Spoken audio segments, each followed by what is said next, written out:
Dragons, the ancient, iconic, and powerful monsters to which D&D owes its name. Represented by a variety of species, dragons fall into two main categories, the noble and good metallic dragons, and the cruel and evil chromatic dragons. Today, we examine the latter, covering the 5 shades of chromatic dragon before reviewing the most ancient and evil of them all. Let's get started. White dragons. The white dragon, or ice dragon, makes its home in Arctic mountains, icy caverns, and cliff faces. This bestial hunter is the weakest, least intelligent, and smallest of its brethren, but it is driven by a vicious hunger and an insatiable greed. Extremely territorial, a white dragon attacks without provocation, using its cold breath weapon to freeze enemies solid before eating them whole, or collecting their frozen corpses as part of its treasure hoard. Also amongst this hoard are diamonds, ivory, furs, and magical items, all of which can be found frozen in thick sheets of ice, making it difficult for adventurers to recover even after the dragon is bested. Black dragons. The black dragon, also called the skull dragon because of the strange shape of its head, skulks within the swamps at the edges of civilizations and is especially fond of fallen ruins. This vile landscape matches its temperament, as the black dragon is the cruelest and most vindictive of all the chromatic dragons. When fighting, the black dragon first targets the weakest of its enemies, both in order to inflate its ego and to terrify remaining foes. Those which beg for their lives may be given false hope, as the black dragon pretends to free them, only for them to be slain or dissolved at the last moment in the creature's acidic breath. The black dragon's favorite treasures are those of lost civilizations, as each fallen kingdom reinforces the monster's sense of superiority, and the more realms that fall, the greater the dragon's wealth becomes. Green dragons. The green dragon lurks in deep forests amidst acrid fog, and is impossible to track outside of magical means. Cunning and treacherous, this creature revels in corrupting the purest of hearts, and will go to any length to do so. The green dragon may stalk its victims in its territory for days, studying a party to understand its dynamics and weaknesses. When it's victorious, the green dragon often leaves one survivor in order to collect as much information as possible about the party's motives. When losing a fight, the green dragon may make any promise in order to attempt to parlay, only to break such a promise just as quickly and cover its enemy in poison breath.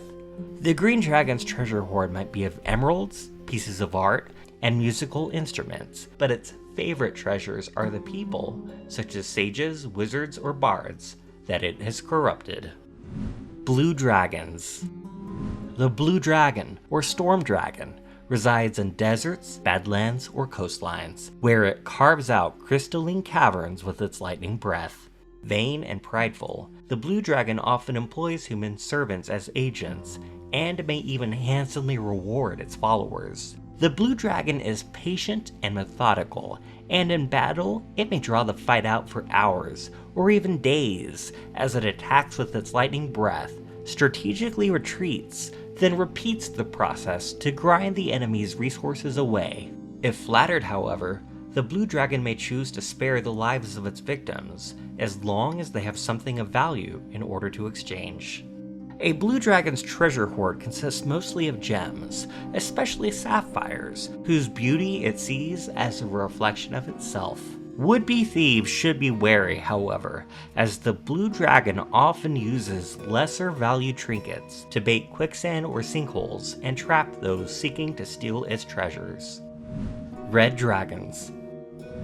The red dragon, or flame dragon, may rule atop mountain peaks or within deep caverns, but its favorite lair is that of an active volcano. Hungry for wealth and power, and meddling in human affairs, the red dragon believes itself superior even to other dragons, and seeks to rule above inferior beings. The red dragon is the most deadly of the chromatic dragons, fiercely defending its territory, and destroying trespassers with its fiery breath. It also constantly seeks to expand its territory, demanding fealty from humanoid tribes and destroying those that refuse. As perhaps the most covetous of all creatures, a red dragon's treasure is the thing of legend, often rivaling that of the wealthiest of nations. Yet, the red dragon obsesses over each bauble and notices the theft of even a single copper coin. When grifted, a red dragon mercilessly destroys its enemies, even leveling entire villages in flames to recover its treasure. Yet, as wrathful and powerful as a red dragon is, there exists one creature that even it fears: Tiamat. Simply put, Tiamat is a god. This queen of evil dragons resides in Avernus, the first layer of the 9 hells. Her 5 heads consist of each of the chromatic dragons, and she's capable of delivering a deadly breath attack with each. Yet, as reviled and evil as she is, there are those who seek to return her to the material plane, where she may lord over all and destroy any who stand against her desires. No BBEG is bigger, badder, or more evil than Tiamat. This concludes our look at chromatic dragons. Be sure to join us next time when we take a look at metallic dragons, the noble and wise forces of good. If you enjoyed this video, please be sure to like and subscribe to help us level up. Then ring the bell to be notified of future content. Thanks for watching, and see you in the next one.